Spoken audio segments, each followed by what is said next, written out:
galera. O barulho é esse.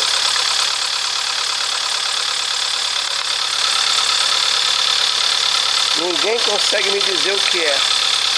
Já fui em vários mecânicos, cada um conta uma história. Uns falam que é alojamento de tucho. Outros falam que é fixo. Outros falam que é batida de saia. Outros falam que o tucho não está carregando. Outros falam que é casquilho de biela. Outros falam que é comando de válvula. Outros falam que é bomba d'água. Outros falam que é bomba de óleo.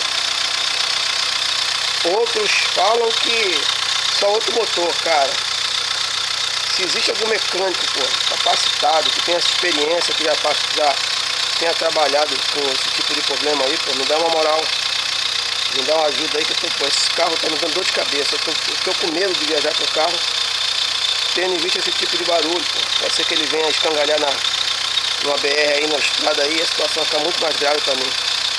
Entendeu? Depois que ele esquenta, tudo bem, cala, daqui a pouco ele para com isso. Mas por enquanto, esse barulhão aí, ó. Vocês estão escutando aí, ó. A barulhada toda aí.